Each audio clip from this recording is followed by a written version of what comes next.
Ladies and gentlemen, kings and queens, pimps and players, everybody between, it is your boy Deboe Vibes right here. Thank you so much for coming by to another episode of Twin Phase, Twin Feezy in the house. You know what I'm talking about. We'll be talking about 1990s and all things in between. And we got my boy right here, Deboe Lyfe. You know what I'm saying? My twin, my bro, and our special guest along with us, CJ. Give me 1 second. But Lyfe, how's everything going, man? Hey, so are we still saying like Happy New Year? Or are we like past all that right now? I think we should. I think here's my perspective with that, man. All right. I think for the whole month of January, it's apropos. You should say Happy New Year, because Okay. technically it's still new. You know what I'm saying? Technically, in my esteemed opinion. So when Right. someone comes on, whenever you come across somebody like, hey, you know what I'm saying? I haven't said it yet. Happy New Year. You know what I'm saying? Keep it. Now February, no, it's a wrap. You know what I'm saying? But I think Happy New Year still a good thing, bro. All right. Happy New Year, everybody. Happy New Year. Happy 2026. It's been a good year so far. Right now, I want to show you guys something real quick. Okay. I know you in Baltimore, you in Atlanta. I'm up here in New England. I'm surrounded by all this right here. Y'all see that? Yes, sir. Oh Yeah, yeah, Y'all me see too. that? Me too. I'm good. Yeah, man. Hey, I'm So good. yeah, so but right now it's around 9 degrees. But listen, man, I'm loyal to the show. Cold, winter, summertime, whatever. I'm here, man. Let's get it. That's what's Let's up. get it. That's what's up. So, with that being said, we are going to discuss the 1990s, and we're going to discuss the most memorable and most prevalent 1990s topics and 1990s sports events. However, you see my man in the upper right hand corner right there, man. He decided to come on and join us right here, man. My brother from another mother, man. You know what I'm saying? Put your hands together for the one, the only magnificent CJ of CJ and Sharice. You know what I'm saying? Representing Baltimore Ravens, all that and everything. What's going on, boy?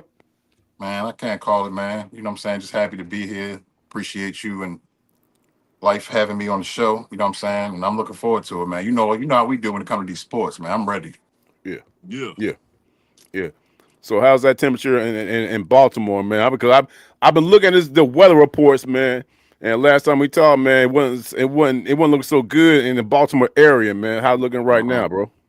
Well, yeah, it's still looking bad. I mean, we got a bunch of snow and like a thick sheet of ice on top of all the snow, and it's like 10 degrees here right now. So God damn. yeah, so it's pretty bad out there. And I'm working in it all day, every day. Yeah, yeah, Yeah. yeah. So when you wake up in the morning, you gotta go out there and all that ice and stuff like that, man. Do you ever like think to yourself, I could be somewhere else right now? Like I could legit be somewhere. I can be in Atlanta, I can be in L.A. or Miami, something like that, where you ain't gonna do with that, or is it something that you're born and bred, you deal with it, bro? Now I'll be wishing I was back in the bed with my wife. That's what I'll be wishing. You know what I'm saying? Right, right, right. So, you know, Okay, but okay. yeah, no, I mean, as far as like the weather goes, man, that's I'm born and bred here, so I mean, it's nothing new to me. Uh, I just deal with it. You okay. know, All right. Life, how yeah. you deal with it? You ain't got no wife, man. Life, how you deal with that? No, I'm good with it. Let me tell you why. I love it because when you go through winters like this, it makes you appreciate spring and summer a whole lot more.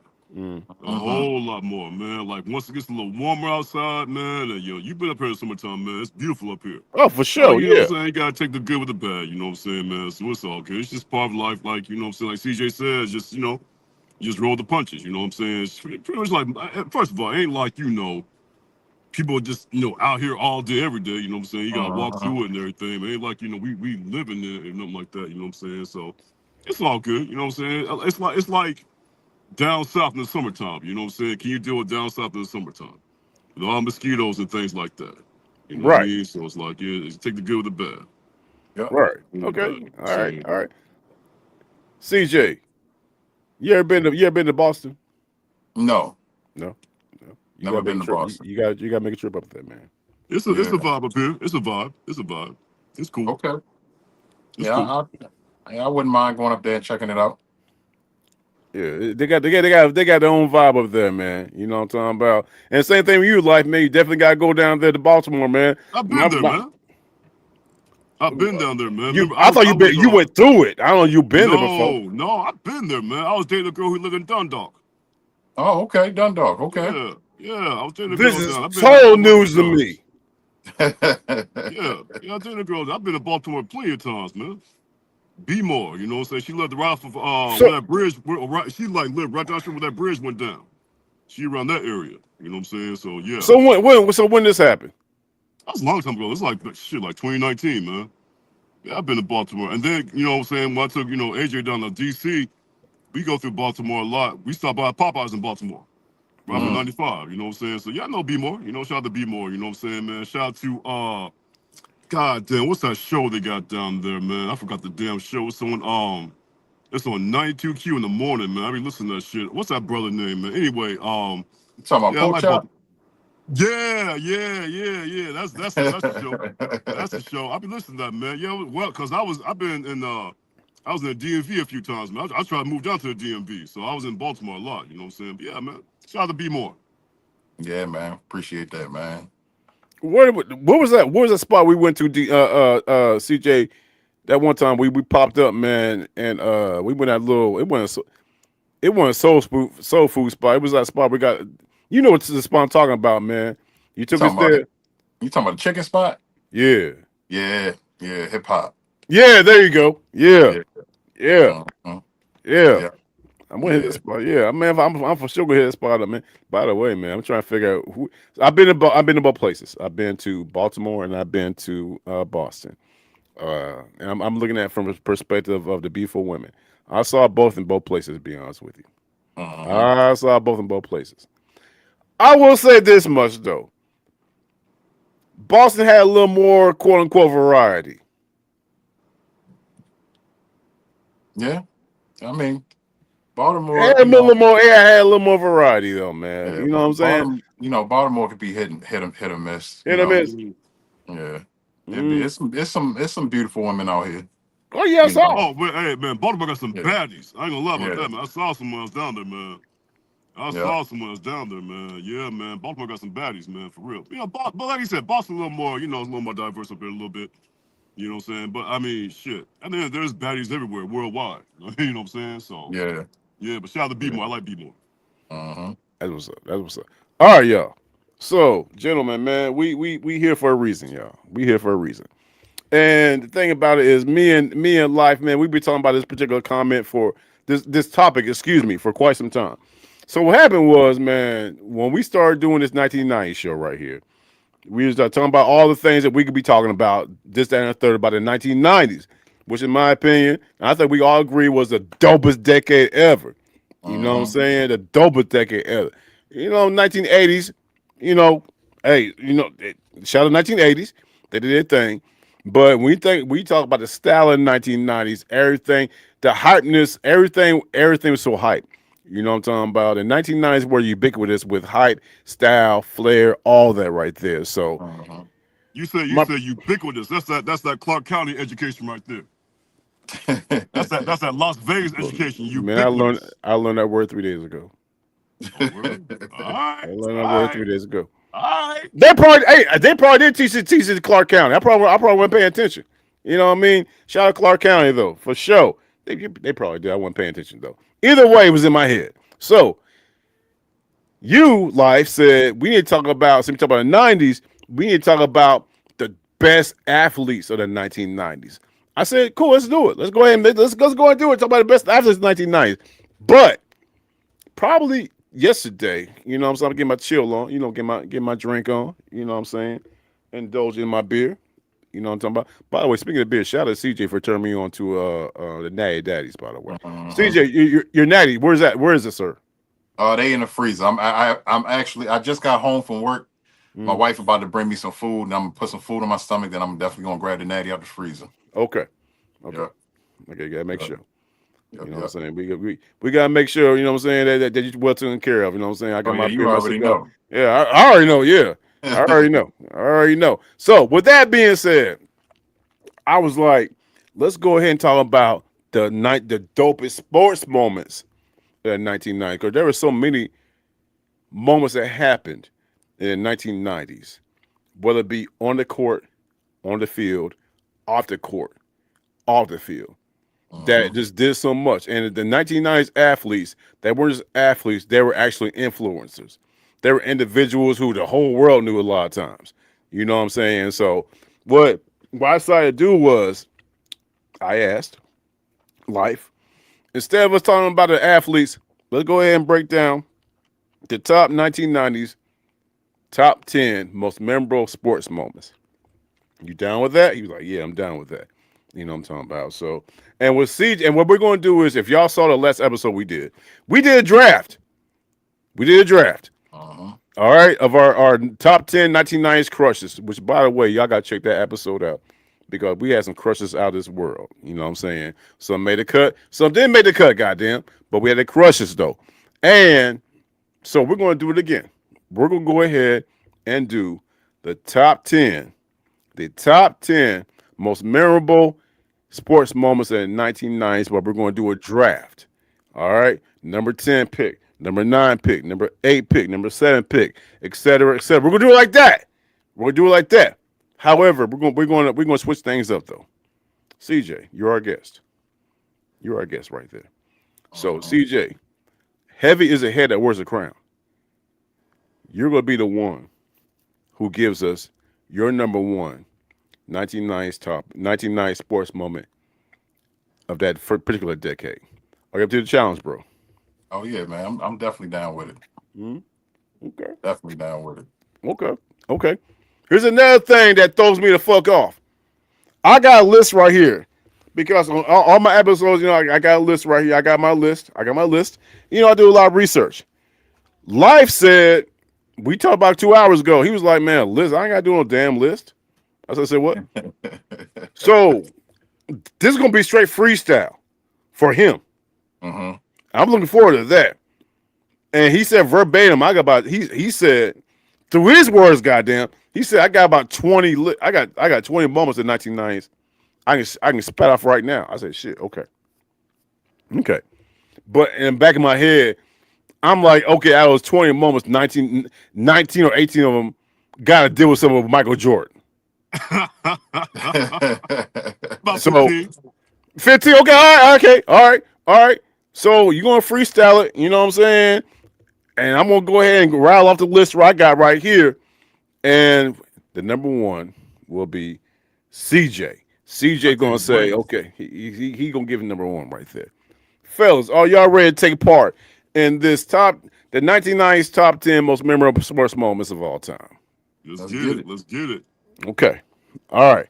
So with that being said, Lyfe, I want you to start for number 10, and we'll take it on down. And then CJ, you know what I'm saying? You can give your thoughts and opinions of said Okay. list.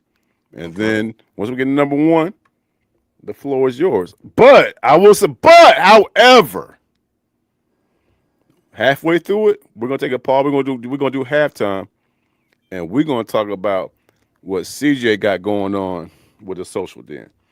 That's what we're gonna do. What's the social den, Debo? Y'all about to find out. We're gonna talk about the social den for a little bit. You know what I'm saying? So with that being said, and last time I fucked up. I didn't write the shit down. I'm gonna write it down this time because last time, CJ, we did our top 10 crushes. No one was writing them down, so I got my trusty pen right here. I'm gonna write them down, and we're gonna take it from there. So with that being said, Lyfe, you're on the clock right now. What is your number 10? With a number 10 pick, Debo Lyfe selects what sports moment, man? Bro, so many. So many Uh-huh. sports moments in the 1990s. I mean, that's just like, wasn't nothing like it to me, you know what I'm saying? I mean, back then, wasn't no internet, you know what I'm saying? Wasn't no apps and nothing like that. So you actually had to live in the moment. Uh, Uh-huh. You had to yeah, replay it in your head, like what the fuck you just saw. right. I digress. Without further ado, my number 10 pick, I choose. It's a beautiful fall evening. Southeast Atlanta, 1992, Game 7 of the NLCS between the Braves and the Pirates. One brother named Sid Breen comes to the plate, takes the pitch, knocks on the left center field. Braves win. Braves win. Just like that, they're going back to the World Series. Atlanta Fulton County Stadium going crazy. That was my top 10 moment right there. That's number 10. Sid Bream taking that thing to the house with a walk-off hit that crushed the Pittsburgh Pirates. Barry Bonds, Bobby Bonilla, Andy Van Slyke and the crew. You know what I'm saying? So that's my pick right there. Sid Bream, walk-off hit to take the Braves to the second consecutive World Series. 1992 Atlanta Fulton County Stadium, Game 7 of the National League Championship Series. That's my number 10 pick right When you said a What walk y'all- off, he didn't hit it. He rounded the bases. He didn't hit it. Well, he got Yeah, you. So you talking about? So you're referring to the Sid Slid. Yeah, Sid Yeah. Slid. Sid All right. My So the bad, Sid Slid. my- Okay. You get the idea. Hey, CJ, let me tell you something, bro. If he fucks up anything, I'm on his ass. Pause. The Sid. Okay. So the Sid Slid is your number. 10. Which, by the way, I fully agree. I concur. You know what I'm saying? The Sid Slid because the Braves were finally able to get over that hump that took such a long time for them to get over. Who hit that damn ball? Was it? I want to say Cabrera. What was it? God damn, bro. It was Name I think Bream, it was wasn't it Francisco Bream or something like that? No, Sid Bream was the one who rounded the base. Who the fuck? Okay. Cabrera hit it. it. Was like Cabrera or something like that. He got the hit, I think. Cabrera, I something. think Cabrera hit it, look that man. up. My bad. We'll look it up. I think I remember that. Wasn't Whoever his it was, he was like I think he's a shortstop. He hit no home runs. He was like Francisco or something like that. Yeah. I forget. I want to say Francisco Cabrera or something like something that. like Man. that. I remember the Cabrera name in Fran or Francisco or something like that. So number 10. Sid Slid, number 10. Sid Slid, number 10. Okay, all right. I got written down. That's we you know what I'm saying. We off to a good start. You know what I'm talking about. All right. So your boy with my number 9 pick. My number 9 pick. I'm going with. Well, before I proceed, CJ, you know what I'm saying. That number 10 pick. You know what I'm saying. Are you familiar with what he's talking about? Yeah. Okay. I mean, like, I'm not the biggest baseball fan, right? But I definitely remember some moments from the 90s with when it come to baseball. Okay. So you don't follow the O's at all, man? I'll follow them, you know, just to see what they're doing, but nah, I don't really. Y'all got a big side. Y'all got Pete Alonso down there, man. Yeah, that was big time, man. They finally spent some money. That's why. Yeah, we were trying to have him come to Boston. It's like, Baltimore outspent us, man. Like, God damn, that's cool, man. I like that. It's a good move. Good move. Yep. So my number 9 pick. My number 9 pick, and of course CJ chime in. With the number 9 pick, your boy Deboe vibes. Picks. October 11th, 1992. Does anybody know anything? What happened that? You know, fall time. Just like you said, Lyfe, you know what I'm saying, fall time event. October 11, 1992. Let me tell you what happened. October 11, 1992, gentlemen, is when one Deion Sanders played an NFL game. He suited up for an NFL game for the Atlanta Falcons when they went down to Joe Robbie Stadium to face the Miami Dolphins. A game I don't know if they won or lost that game, but he balled out. After that game, he went to Fort Lauderdale, got on a private jet, flew to Pittsburgh, Pennsylvania, to join his beloved Braves, and he suited up for the Atlanta Braves for their, I want to say NLCS. I don't know if NLCS or divisional series. However, he went up there to suit up for the Atlanta Braves, and he didn't play, but he suited up. Deion Sanders is the only professional athlete ever to suit up for a professional football game and professional baseball game ever. Matter of fact, he's the first he's the athlete period to suit up for 2 professional teams in the same day. Deion Sanders did that October 11th of 1992, And that right there is an. And I was gonna. I ain't gonna front y'all. I'm gonna be straight with y'all. I was gonna move it up a little bit, but because we got so many moments, that's my number 9 moment. The great Deion Sanders playing Okay, corner, I like that. I like that. I like playing that. That's corner, good. playing corner for the Atlanta Falcons down Miami, Joe Robbie Stadium, before the bells and whistles, before they put that big dome over it. Joe Robbie Stadium, which is now Hard Rock Cafe, and he did his thing. And then he went to Pittsburgh and suited up for the Atlanta Braves as they played the Pittsburgh Pirates. Total side note. I said something a little bit ago, CJ, and I told you about it. But you know what I'm saying? A lot of people don't believe me when I say this. Thank God I got a witness here because he was with me. Joe Robbie Stadium.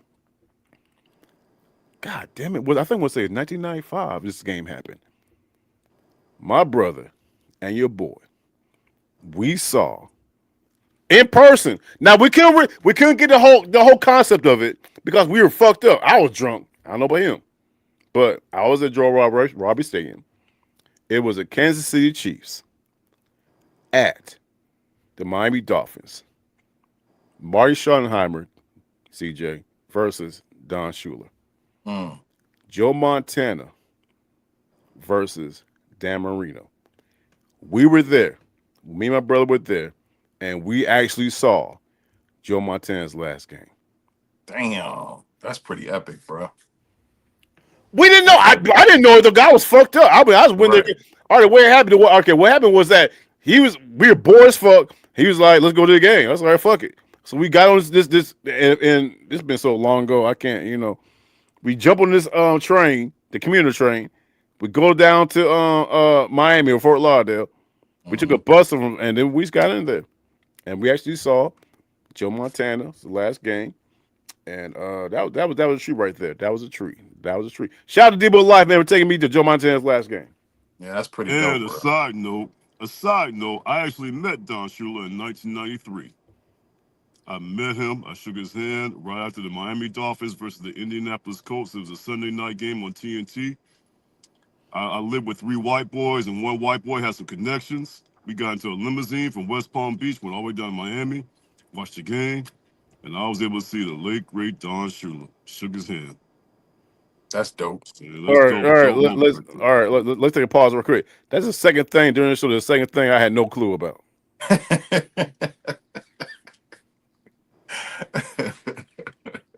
No. You have a clue. It's just like you probably forgot. Cause I told you and mom. I pretty much told y'all like for a week. You know what I'm saying? I told y'all I met Don Shula.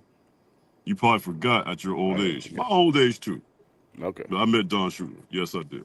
Okay. True story. True All story. right. All right. All right. We off to a good start. True So story. God damn it. I'm gonna take your word for it. I'm gonna take your word for it. I'm gonna take your word for it right now. Okay. So the number 10 is a Sid Slid.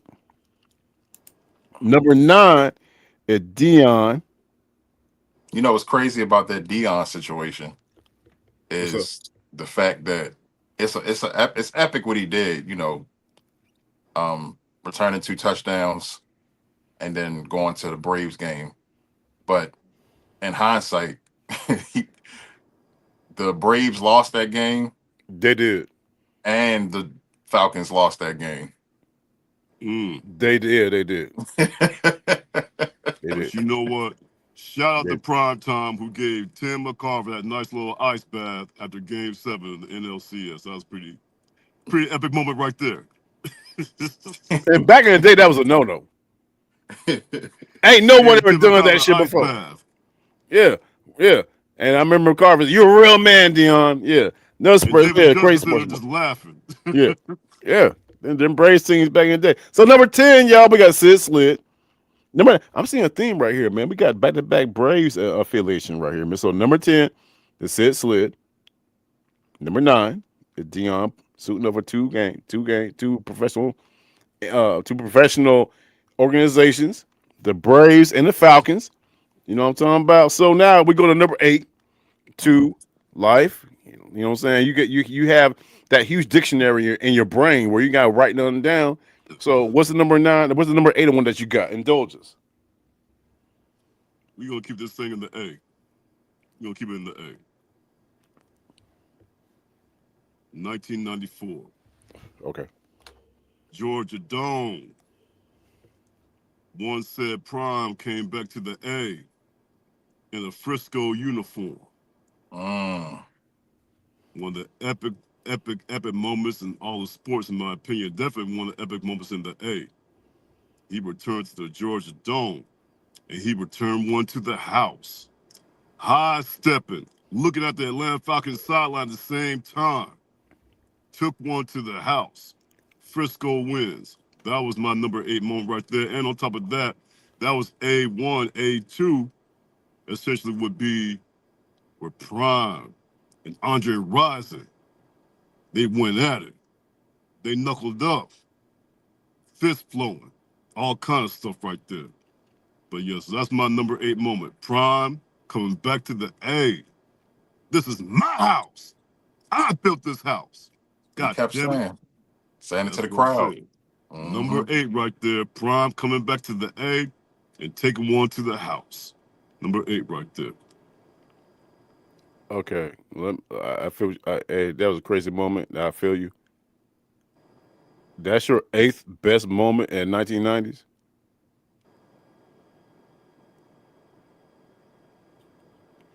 CJ, your thoughts? Well, I mean, at the end of the day, Prime is Prime. You know what I'm saying? Yeah. And he definitely is a part of a lot of sports history. You know what I'm saying? And I really like that moment because it was his way of like showing them, like, yeah, this, even though I'm on another team, this is still my house. Still my I house. built, Right, for I built, sure. you know what I'm Yeah. saying? I built this, you know what I'm saying? Right. And they did it in a dominating fashion. You know what I'm saying? It was like 42 to 45, Oh 42 no, they 3. blew for the fuck out. Yeah, something like Yeah, yeah. that. They that year the Falcons were trash. Jeff Yeah. George, he couldn't do nothing. By the way, that was the same year like that Jeff George went at it with goddamn June Jones. You know what I mean? So Uh-huh. which was crazy as fuck. But yeah. No, that was in Uh 96 when that happened. really? That was I could have sworn 96. that was in '94. I remember that. That was 96. Hmm. 96. Because we was at Bay Club when that Jeff happened. We George was was at Bay there for Club. three. That he was there for that. I didn't know he was there that long. No, he was there for a minute. He was there for a minute. Huh. Hmm. I thought it was '94. So, okay. I mean, hey, like you said, there is the great thing about this right here. There's no right or wrong. There is no right or wrong answer. I'm just looking at my list right here. Deion Sanders going back to Atlanta as a 49er is nowhere near the top 10. It wouldn't be nowhere near the top 20. None. Okay. You think All right. somebody up in New York or someone in Chicago or someone in LA or somebody with things gives a fuck about Deion Sanders going back to Atlanta as a 49er? Is someone from New York or LA, Chicago watching this right now? Yeah, yes. Somebody in Pakistan could be watching shit right now. What I'm saying is this, you know what I'm saying? You talking about, and like I said, ain't no wrong. I'll agree or disagree. I It's agree. number 8. We ain't got to like the top 5 yet. It's number 8. Right. Okay. It's number 8. All right. All right. CJ, you agree with that? I mean, like I said, um, it's a lot of sports moments from the 90s, man. But Dion bled, um, he bled swag, and he was a different dude, bro. He was Oh, he It's a hell different was yeah. cat. he Yeah. was a different dude, man. He knew it. He knew how good he was. You know what I'm saying? Walking around with the jewelry, and people talk about how Allen Iverson revolutionized the game of basketball with his style, and you know the way he used to come to the stadium Which dressed I with which I to, which I totally agree with. the chains and the Right. headbands and all of that. Yeah, yeah, I mean, yeah, like that the 4XYT and the jeans, yeah. yeah, And the yeah, he Timbs, yeah. revolutionized it. You know what I'm saying? Right. And you could honestly, if you really think about it, you could say the same thing about Dion with football. Mhm. You know what I'm saying? Dion was coming through with the shirts down, button down with the gold chains and the curly hair with the black and gold shades and the coming with the girls and all, like, you know what I'm saying? So Dion was a There different must be dude, the man. money. Must be the Yeah, money. Yeah. yeah, yeah. So yeah, Dion. I mean, I don't disagree with having Dion anywhere in the top 10 of anything. So that's just me Okay. All right. Appreciate you, homeboy. Appreciate you, CJ. already.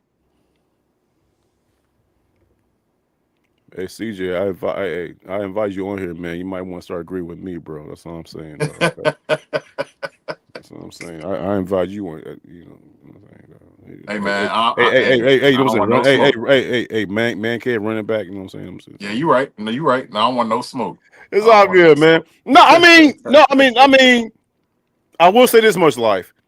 When Dion did that, when he came back to Atlanta, and he let these fools know, and he was right. That goddamn Georgia Dome, he's the reason Georgia Dome was even erected and built. And when he did that, when he picked that ball off and ran, and you miss a one important point, Life. As he's running down the sideline at the 50, at the 50-yard line, he turns around and looks at the entire Falcons sidelines and points at him. Yep.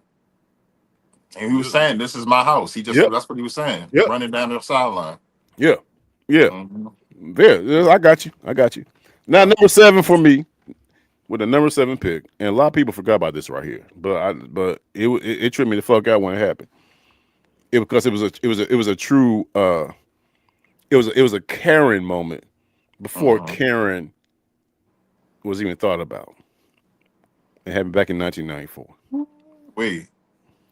And so my number 7 pick of the most memorable 1990s sports moment Mm-hmm. deals with two Caucasian women Mm-hmm.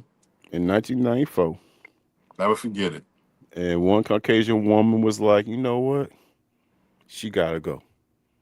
She gotta go. So the number 7 pick for me deals with ice skating. Mm-hmm.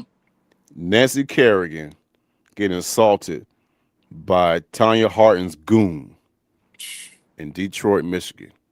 And back in the day, there wasn't no social media, wasn't no cell phone, no none of that.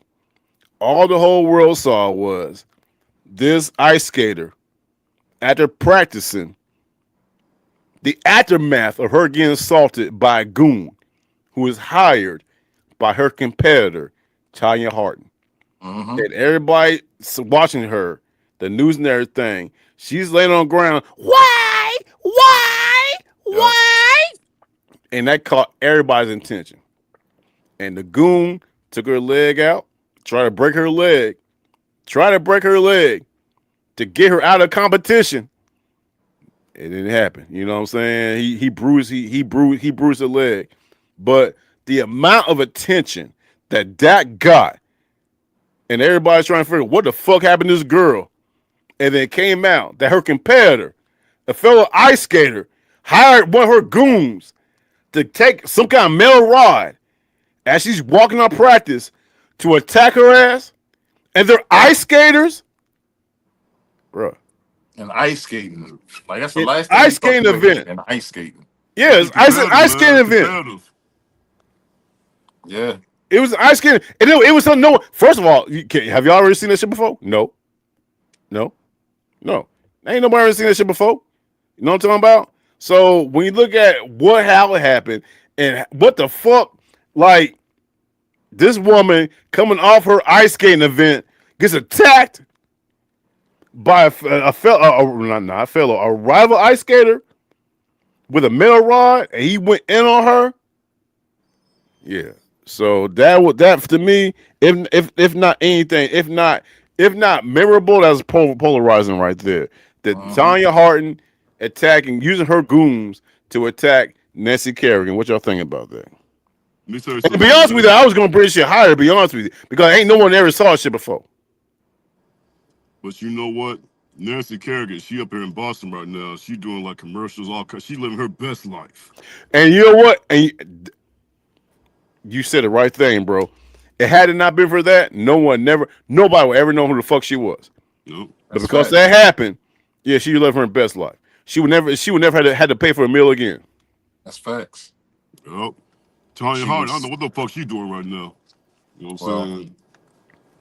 she was Yeah, man. fined. I remember she was fined 100,000 and banned from the U.S.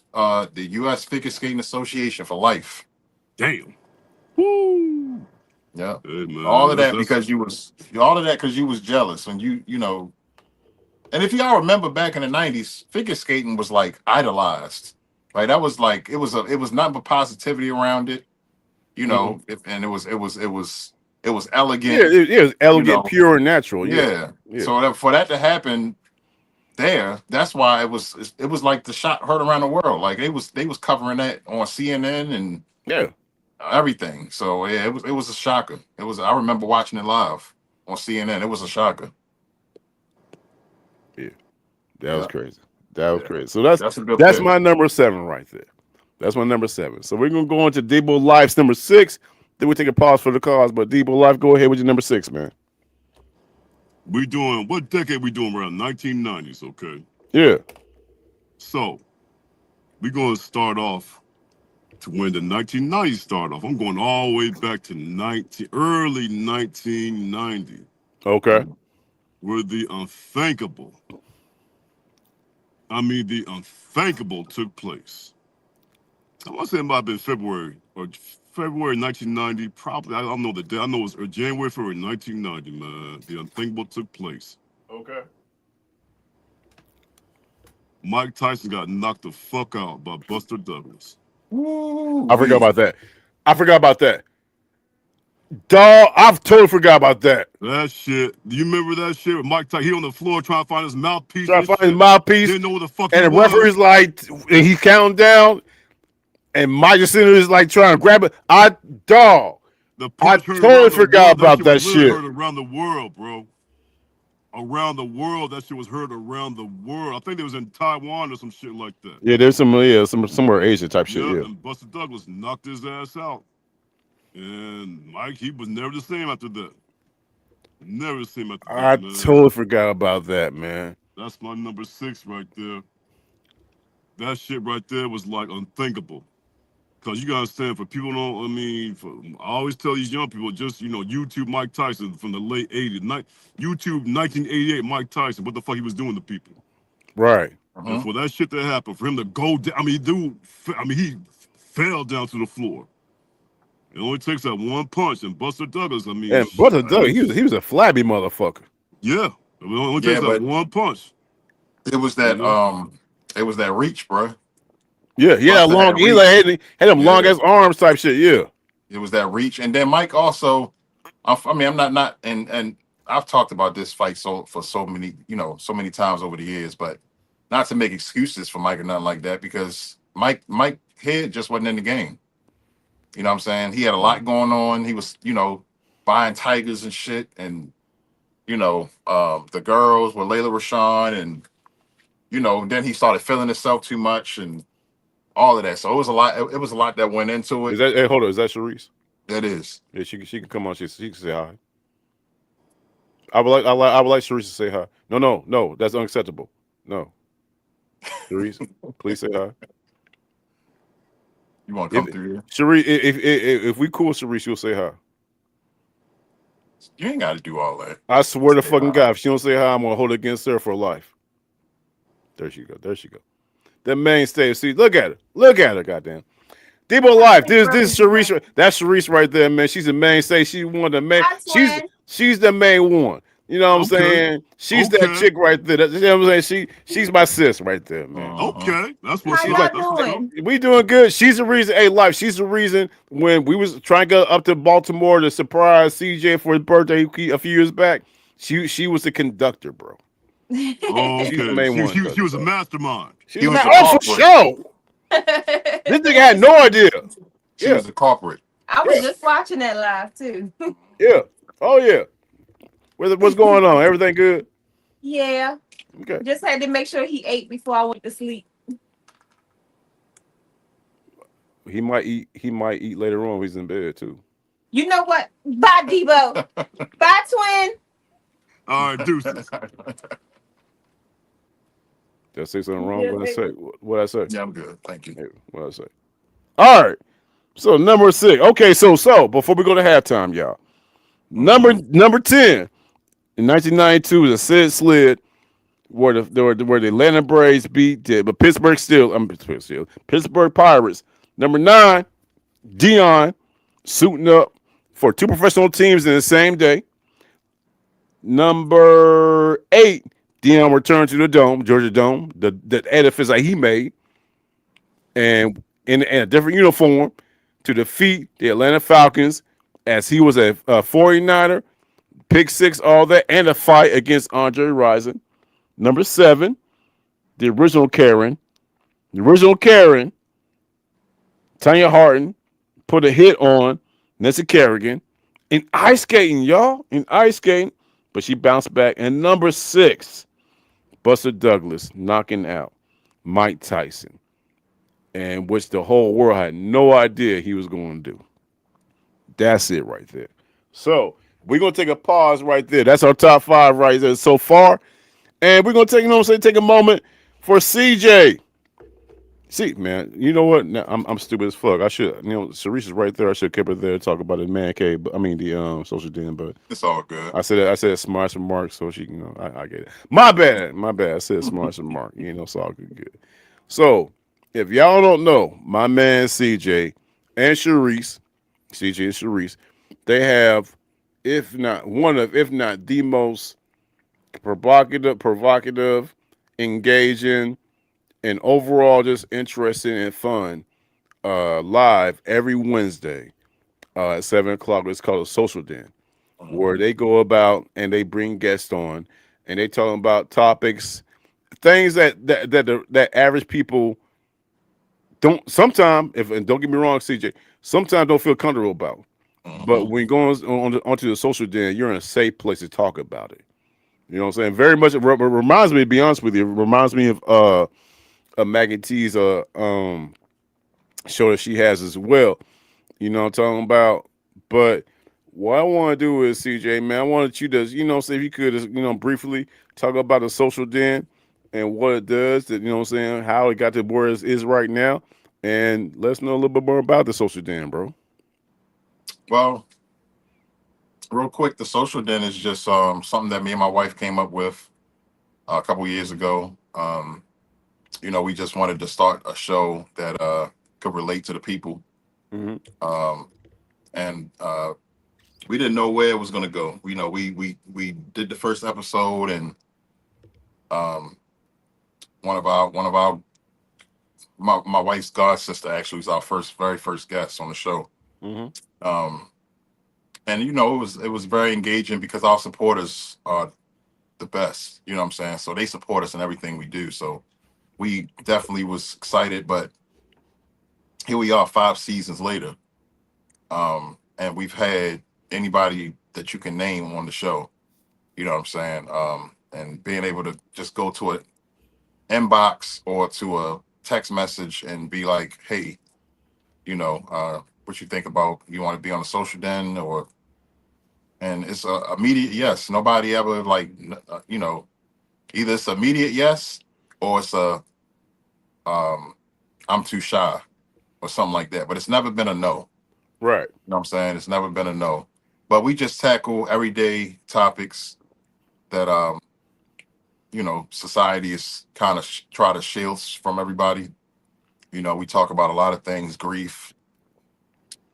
We talk about Yeah, y'all had one last finances. night about Hmm. grief, about of losing a parent. Matter of fact, bro, I want to talk about that right quick because Okay. me and Life, we lost our dad. Uh, 9. We 9 years old, right? We 9. Mm. Yeah, 9 years old, 1985, and we lost our mom uh 12 years ago. But going back to our dad, Hmm. you know, it was at a time we didn't think nothing of it because he was never really in our life other than custody appearances and stuff like that. But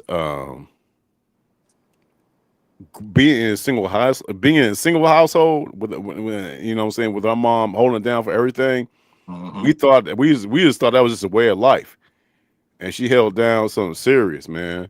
You know what I mean? So I always wondered growing up how would it be, what I'm saying, to be in a two-parent household.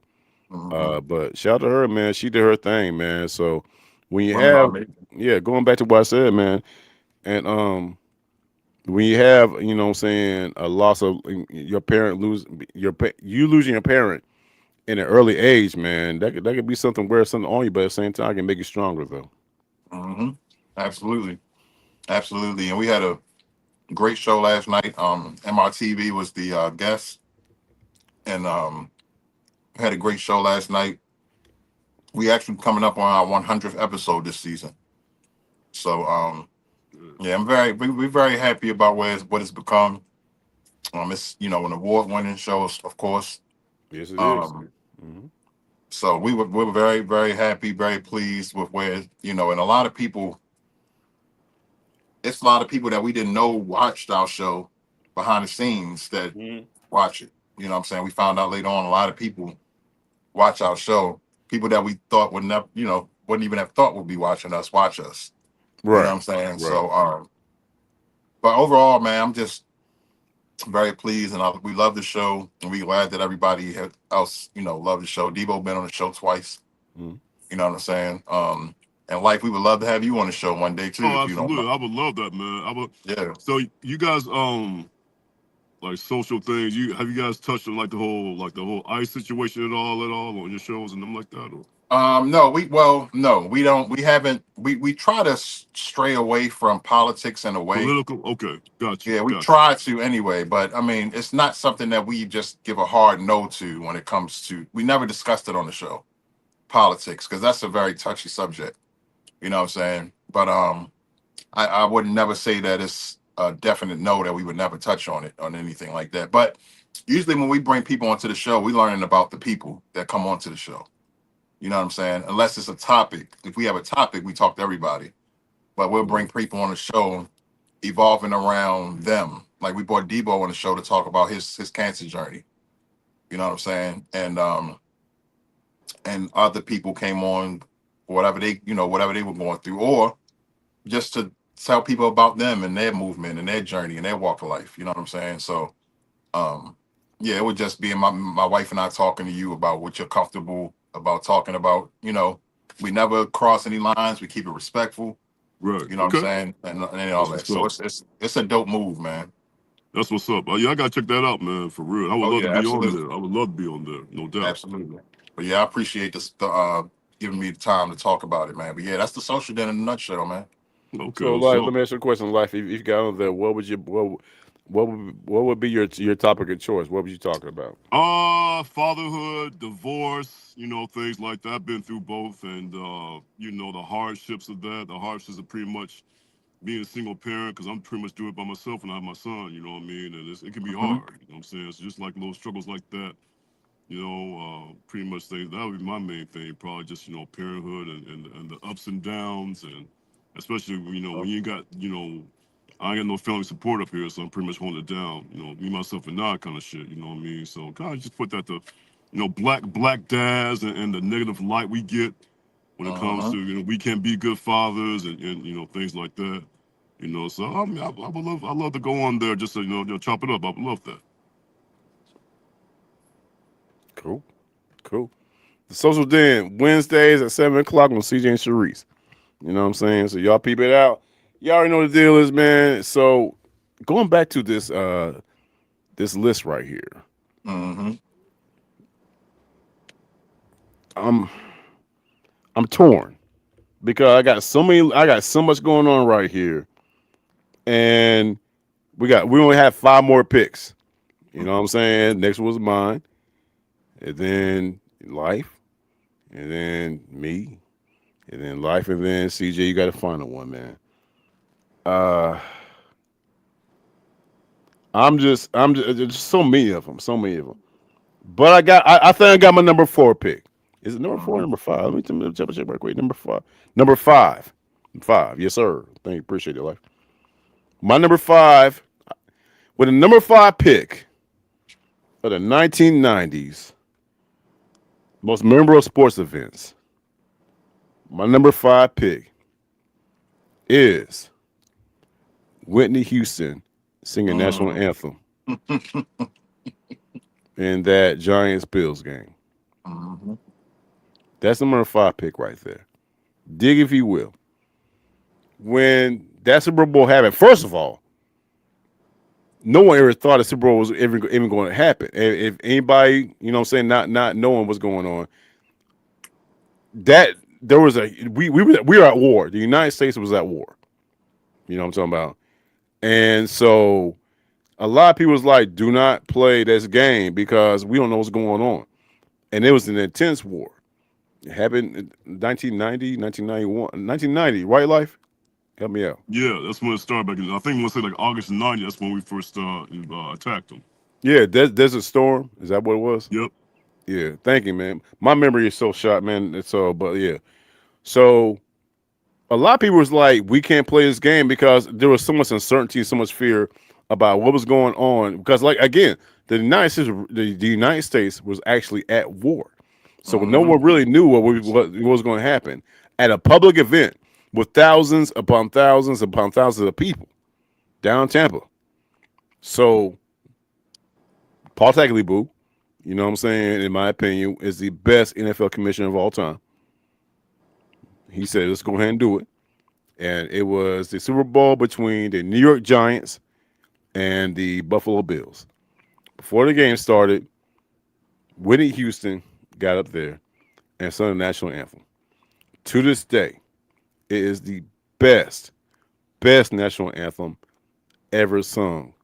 Ever sung. Now, some people, you know what I'm saying, some people say that, you know what I'm saying, some of the, you know, people in the, you know, this like really want to start things, they say that she didn't sing it, it was lip synced. It wasn't. She sung it.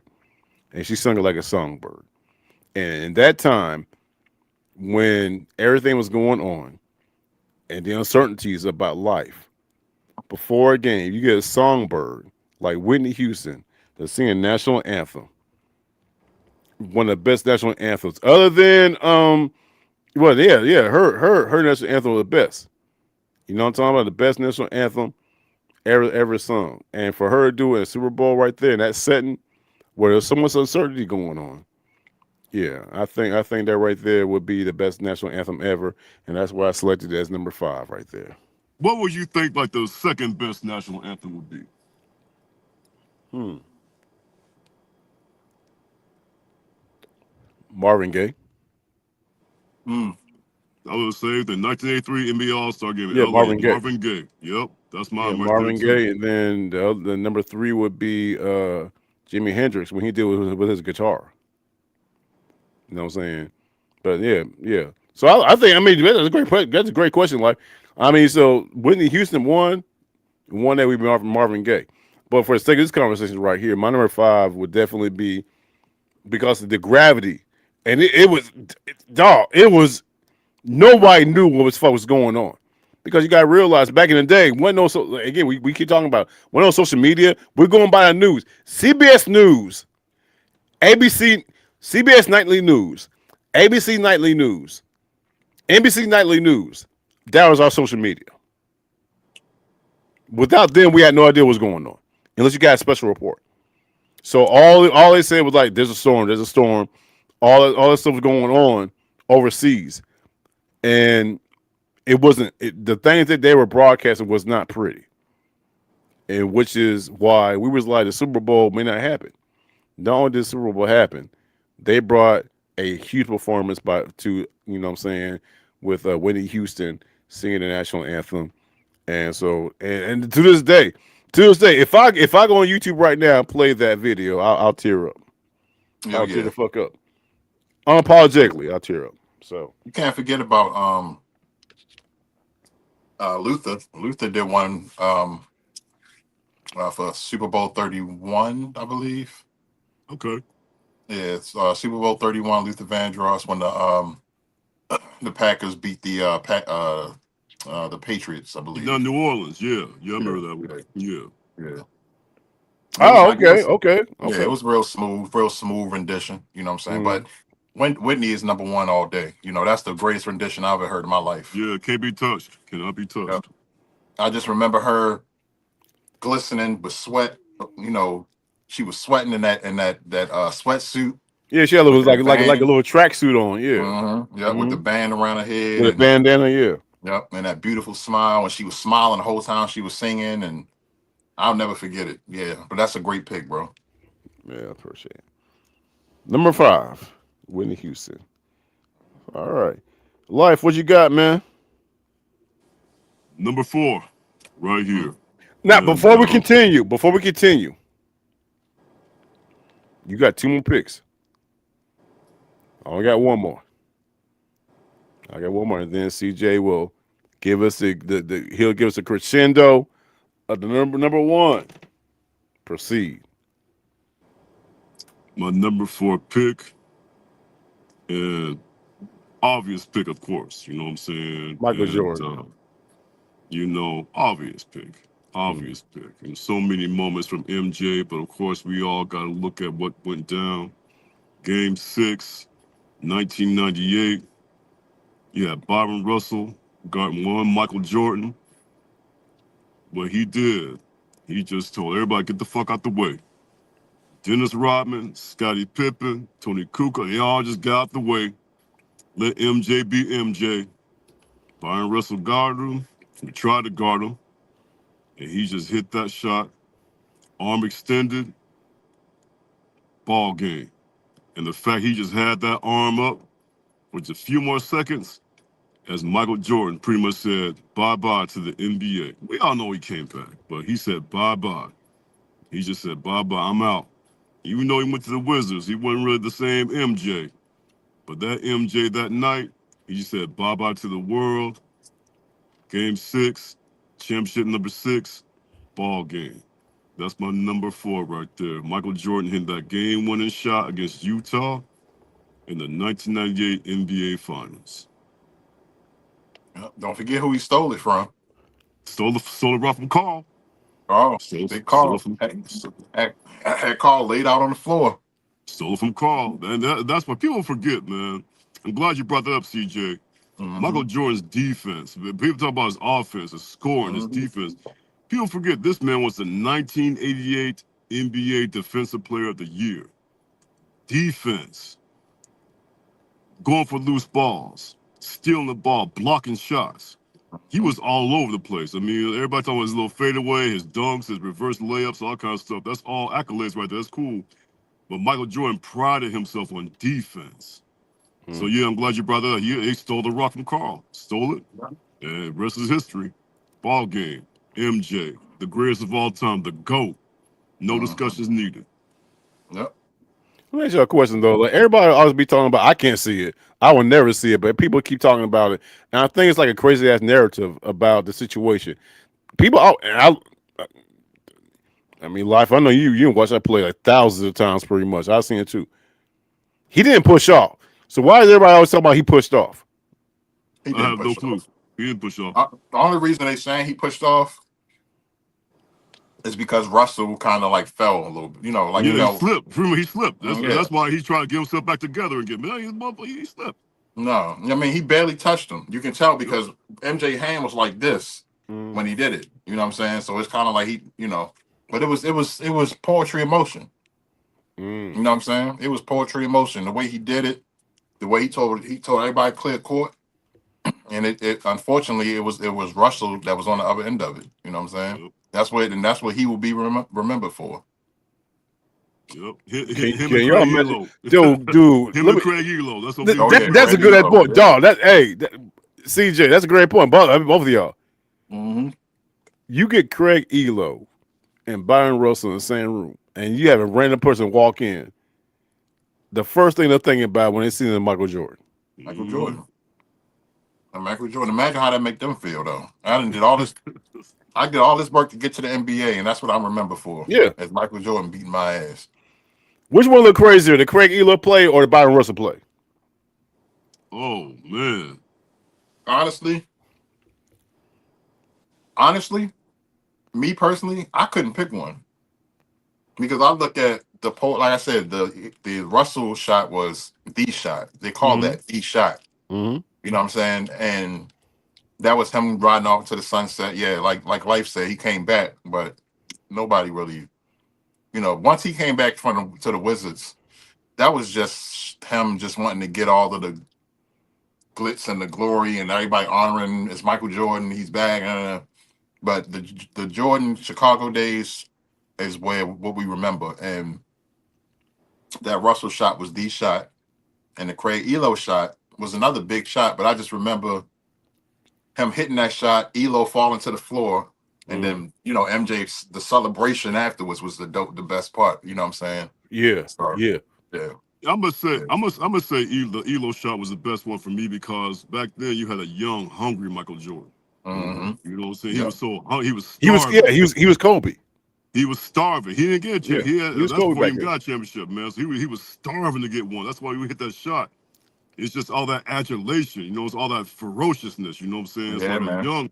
there was nothing more dumb than a young MJ back in the late Facts. 90s, late 80s, you know what I'm saying? So I thought I'm like CJ, it's hard to pick, but if I had to pick, I would say the Elo shot only because people gotta remember Cleveland was a better team back then. They were shit back in with Brad Dory on them boys. Yeah. Back in the late 80s, you know what I'm saying? And it's like Jordan, like once he hit that shot, he's kind of like that was pretty much his fuck you shot.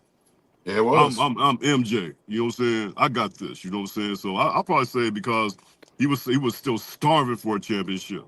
That's why he like CJ said, like little fist pump he did. That was like just the energy, the excitement, you know what I'm saying? Yep. So, but yeah, they were both just Was that pre Scottie Pippen?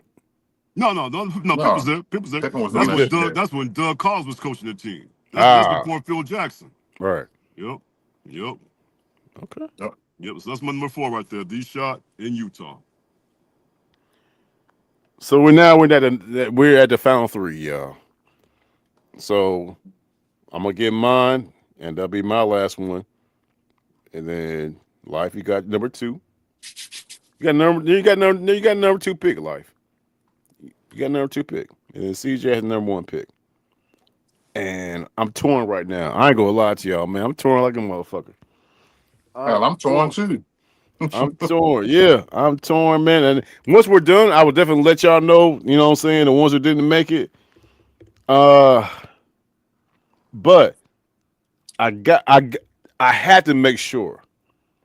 I had to make sure this makes a list. If it's my opinion, be number 2, but I got my number 3 pick. You know what I'm saying? So as a general manager of my team, I got to do what's best for my team.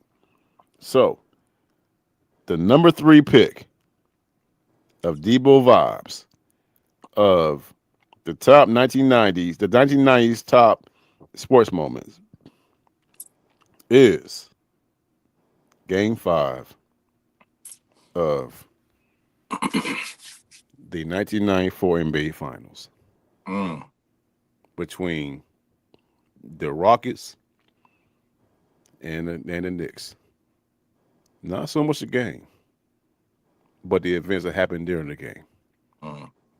Game 5 of the 1994 NBA Finals between the Rockets and the Knicks were preceded or actually interrupted by something going on in Los Angeles, California, which was the OJ chase. So I had to get that in there. And the thing about it is, it was the first time that sports actually commingled with real life shit. Real time. When you sitting there watching an NBA game, and then all of a sudden they break it down, they rush it back to, ladies and gentlemen, we got to go to New York. That's back in the day, everything's in New York. Ladies and gentlemen, we got to go to New York for a special report. Back in the day, when they had a special report, it was something serious. And then they went to a special report, and they let people know that they found O.J. Simpson, and he's on the run. And beforehand, everybody was trying to figure out, did O.J. do it? Where's he at? Because before that game started, no one knew where O.J. Simpson was. And then out of nowhere, they realized where he was at. You know what I'm saying? And his homeboy, A.C. Collins, you know what I'm saying? They did the chase. It was all happening real time during the NBA Finals game. And back in the day, like, you know what I'm saying, sport, wasn't, like I said, wasn't no social outlet. So what you saw. They didn't care. They brought a game, that NBA Finals game, They shrunk it down to the lower right hand corner without no kind of broadcasting, and then they put to the main screen the OJ chase.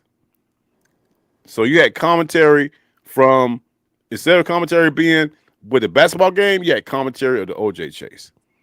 With you hopefully seeing what's going on lower left hand corner, lower right hand corner of the basketball game. And it was so polarizing because you're watching a basketball game, but all of a sudden you see real life happen in front of you. And me and Lyfe, we was down in Florida, so it was nighttime. The sun went down, you know what I'm saying? But LA, the sun was still up because because of the time change. And you watching this white Ford Bronco, going relatively good, going slow as hell, just doing his thing, and all you trying to do is watch a basketball game. But then you turn to CNN and Larry King, and he's doing his thing, and then you go to CBS, and you got Dan Rather sitting there narrating what's going on. You can go to ABC, and you got Peter Jennings talking about what's going on. And during all this, you got a basketball game for NBA Finals.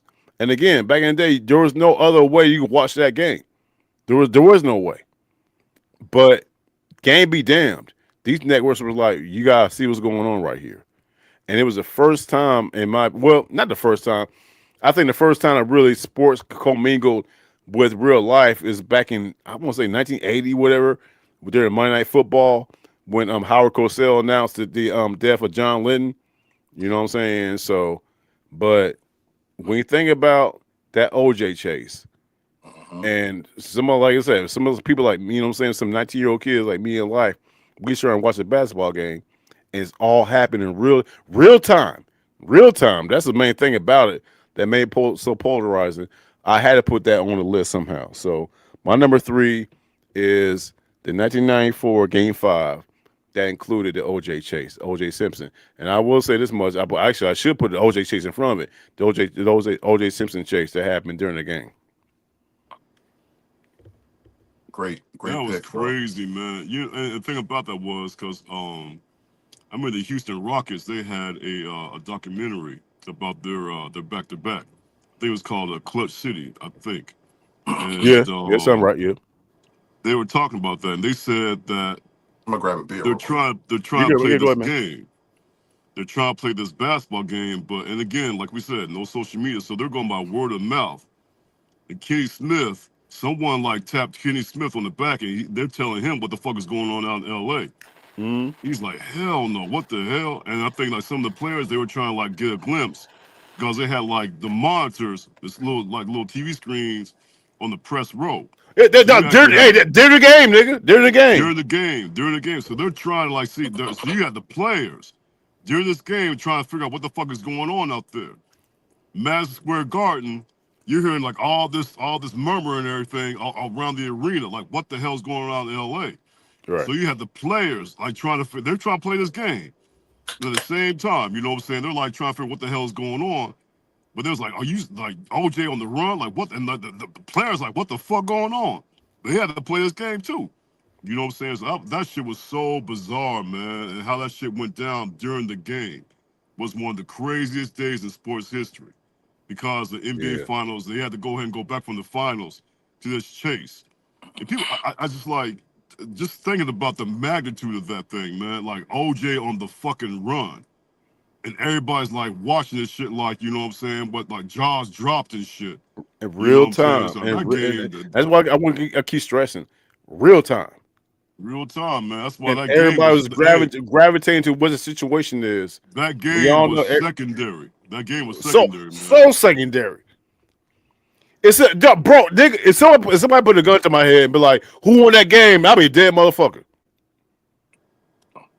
It's still the biggest court case in history. The biggest court case in history. It was no other court case got more attention, got more eyes on it. Especially, I mean, hell, think about the actual verdict. They said it was record breaking. People watching watching TV just to hear the verdict. was bracket And breaking. CJ back very happened in fall of 1995. Was no Mm. internet, Yep. and it literally broke the airwaves. Yep. Yep. Yep. So It's that's a crazy, great man. pick, man. I'll never forget that one, man. Yeah. I'll never forget that one. OJ was he had that was crazy. Yeah, so I had to put that in. You know, I knew it's my last draft pick, so I had to put that That's a good one. OJ Chase in, man, in that Yeah. game. And the thing about it is, the main thing I remember, the game happens. You know what I'm saying? ABC, I mean NBC, dun, dun, dun, dun, dun, dun, dun, dun, dun, dun, dun, dun, dun, dun. And Uh-huh. then out of nowhere, they said we got a special report, and they go straight to New York, Yep. and there it was. You see the white Bronco. Yes, sir. I'm like, what is this nigga doing? Right, right. Yeah. That shit was wild, man. That Yeah. shit was so wild, man. Yeah, it The more I was. think about shit, it was like that was a crazy night. You know what I'm Uh-huh. saying? But yeah, man, that's a good pick right there. That shit changed the I world. had to, man. I had to. Yes, sir. Uh-huh. Yeah. So, all right, cool. That's a good pick. Good pick. Good pick, man. My number two is it's kind of like what Deboe Vibe says. It's kind of like what real life and sports intertwine. Mhm. Okay. Uh-huh. November 1991, Magic Johnson made the announcement Mm. that he Y'all had crushing me right now, bro. HIV AIDS. Remember that shit, and couldn't nobody believe that shit. Mhm. Nobody could believe that shit. I thought it was a joke. I remember I was in after school because of my grades off. I go to school, little class after school, and I remember some kid came running there said, "You hear the news? Magic Johnson has AIDS." Man, he's like, "Man, shut the hell up, man." Because keep in mind, it's all word of mouth, Right. all word of mouth. And when I got home, I saw like CNN talking about it. And I was like, damn, it's like, okay, you know what I'm saying? Shit, dead man walking, you know what I mean? I remember that night Uh-huh. I played Lakers versus Celtics on the Sega Genesis, and that was Magic Johnson. I was down there crying. Like, this is the only time I get to see this man play basketball now. I'm thinking he about to be a dead man. Yeah, they gave him a death sentence. Dead man, all right? Absolutely. But that's not the moment. My number two moment is when 1992, the NBA All-Star votes, Magic Johnson led all NBA All-Star votes. He wasn't even playing anymore. That's how bad America want to see him, but that's how bad the world want to see Magic just one more time, man. And he played in the 1992 NBA All-Star game. It was magical to see him come Uh-huh. onto the court. When they said, "Ladies and gentlemen, for the Los Angeles Lakers, Irvin Magic," and it was in Orlando Arena, and the place Orlando, went yeah, yeah. Orlando, berserk. yeah. Yes, sir. The Yeah. place went berserk. And what was so cool about it, the moment that that pretty much that did it for me was when we hit that last three. It was a Uh-huh. long ass three, like Steph Curry three. And at that point, you know what? The official said, "Okay, game over." And keep in mind, it's probably like 3 minutes left in the game, man. They said that's how we're going to end the game. And they end the game right there. Matt Johnson hitting that three, and he got the MVP. So that's my number two moment. Magic Johnson in 1992 NBA All Star Game, MVP, hit that three, game over. And that's one of those moments right there that really stuck with me because you're talking about real life, real life. Oh yeah. And I remember, you know what I'm saying, you had his parents, you had Cookie, you had his son, they were all out there just, embracing him as he held that NBA All-Star trophy. That was a dope moment right there, man. It really it's really kind of like where sports and society comes together. You know what I'm Yeah, That's a saying? just fact. like OJ Chase, bro. That's a Right, fact. exactly. Real life and sports come together, man. And it was, and they talked about it. I remember, like, I think the first player that gave him a hug was Dennis Rodman. We played for the Pistons. He Mm-hmm. saw Matt Uh-huh. Johnson give him a big ass hug. They was like, Mm-hmm. "Oh shit, he's touching him."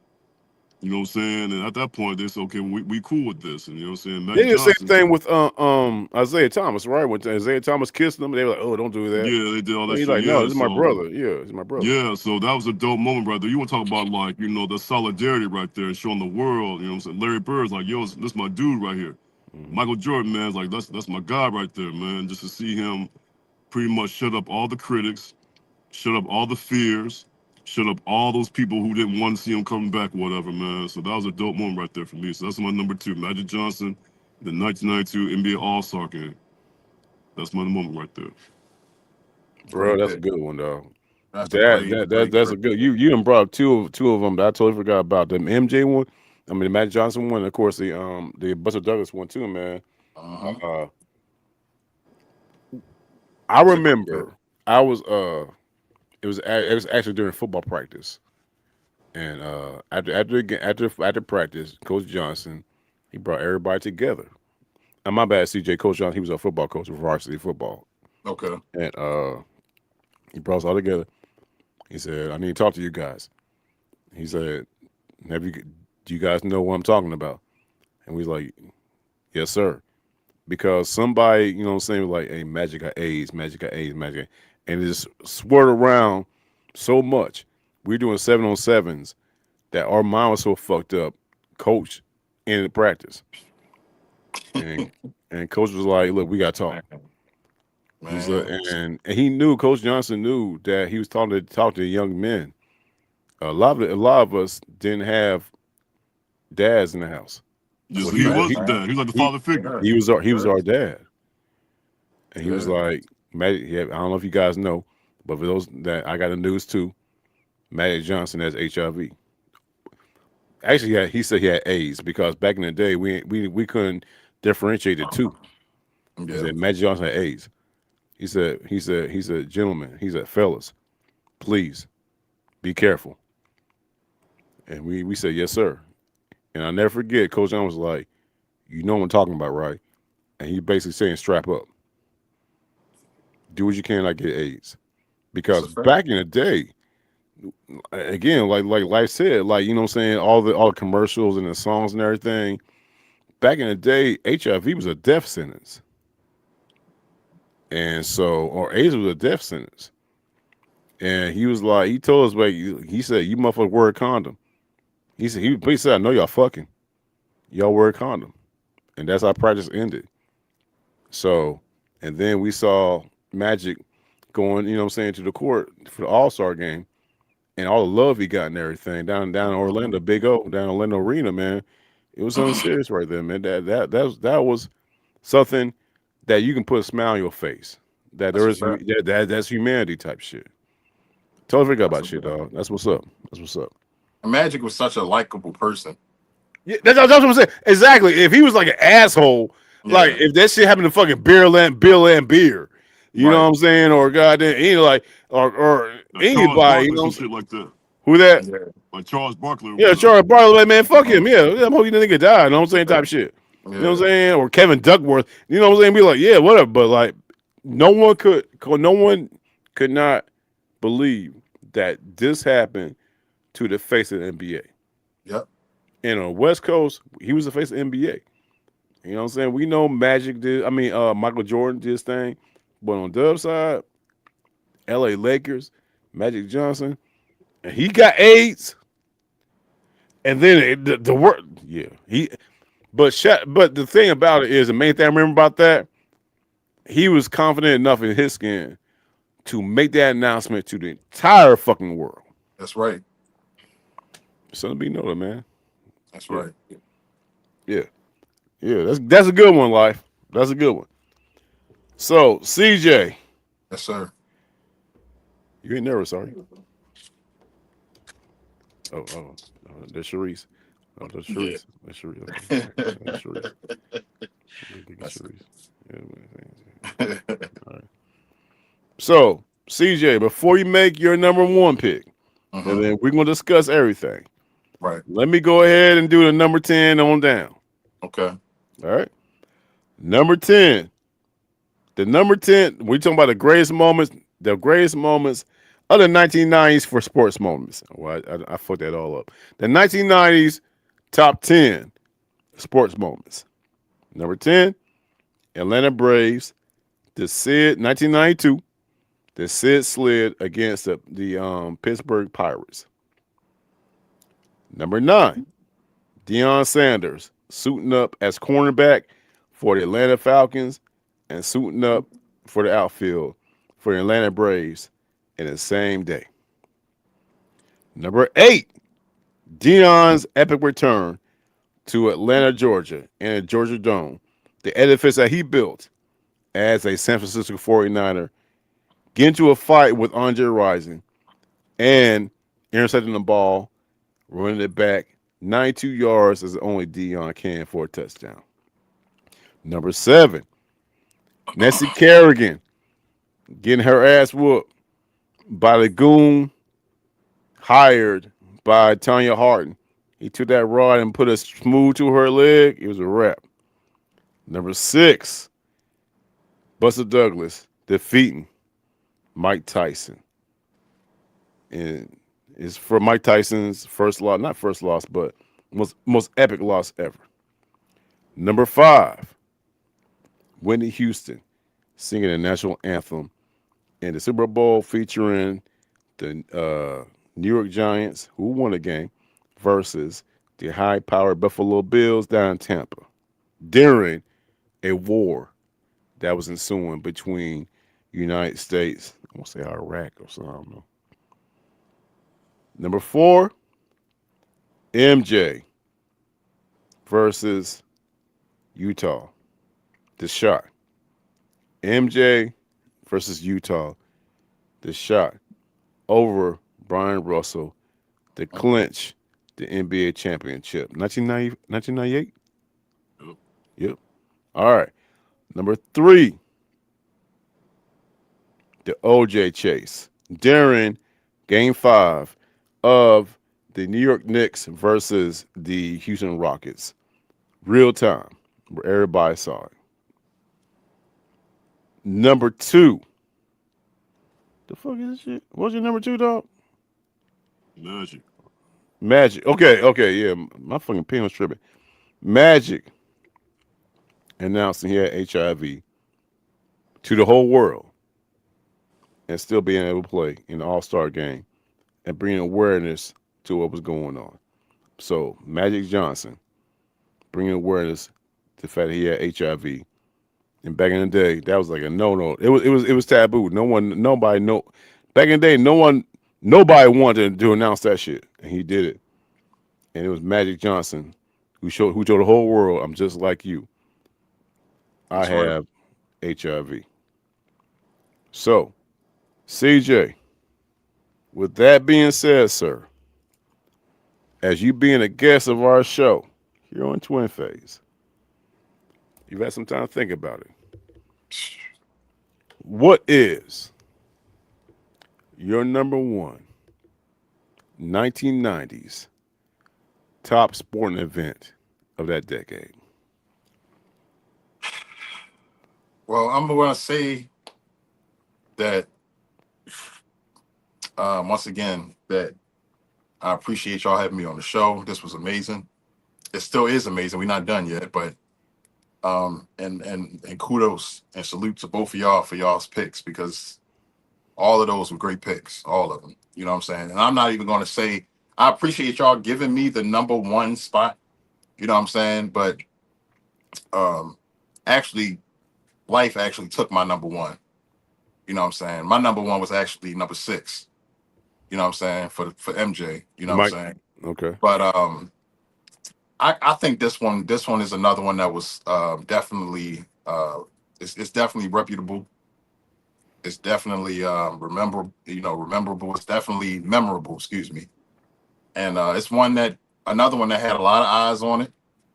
Um, it was very drama filled. It was very it was a crazy moment. It was a crazy, crazy moment. You both of you fellas definitely know what I'm talking about when I start breaking down the location and everything.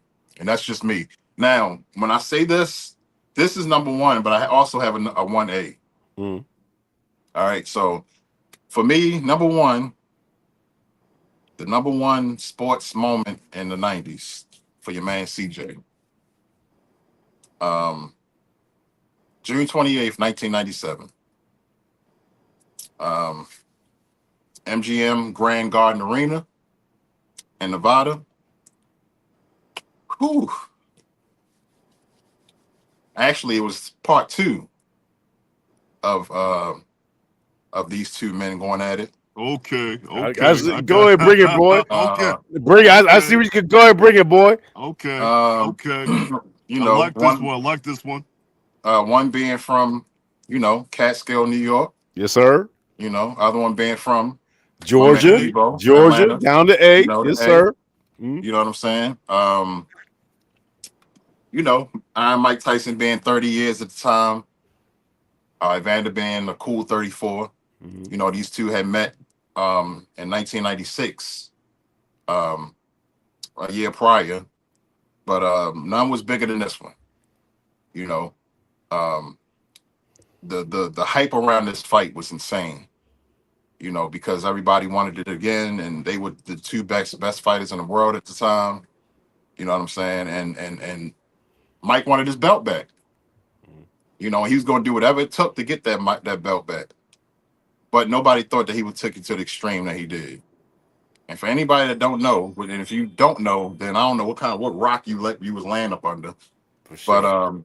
third round, they got through the first two rounds pretty good, but up up leading up to it, watching it, they were and tangling up a little bit, and there was some headbutting a little bit, but it wasn't intentional.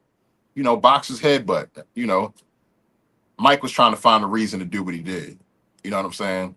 But anyway, third round, out of nowhere, everybody just enjoying watching the fight.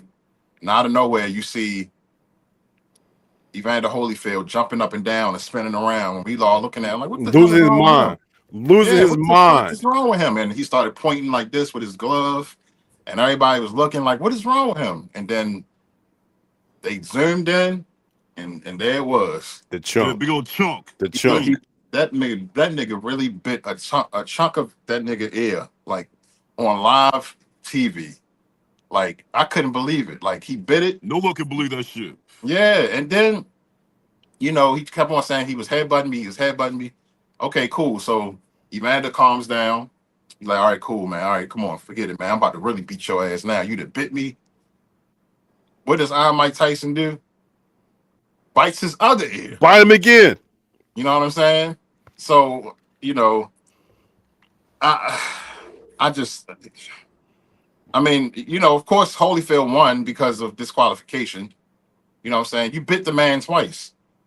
You know what I'm saying? What do you expect? And then he said he was biting. He kept headbutting me. He kept headbutting me. So yeah, Mike was out of line for that, man.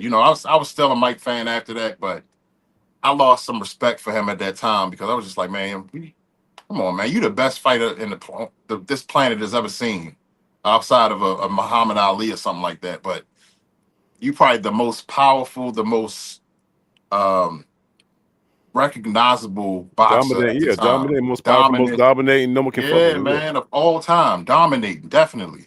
You know what I'm saying? Of course, Evander. I mean, we know that. We know Evander. We know Muhammad Ali. You know how smart he was. He was brilliant in the ring. You know what I'm saying? But Mike was dominant. He was powerful. You could have really just fought, bro.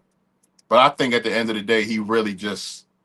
I think it was more so his pride more than anything that made him do that. You know what I'm saying? He was trying to find any way to get that belt back, and that just wasn't it. I don't know what he was thinking about doing that, but yeah, I would say that's my number one moment of the '90s because they calling it the bite heard around the world, or the bite fight. There's so many different names.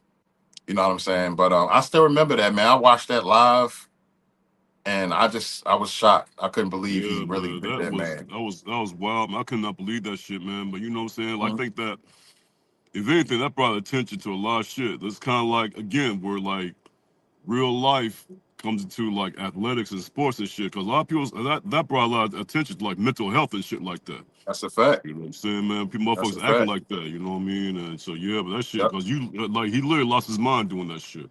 He really did. He did, and that really showed when actually him doing what he did to Vanda, biting him the way he did. That's when the transition happened. Like people started to see, yeah, this motherfucker crazy.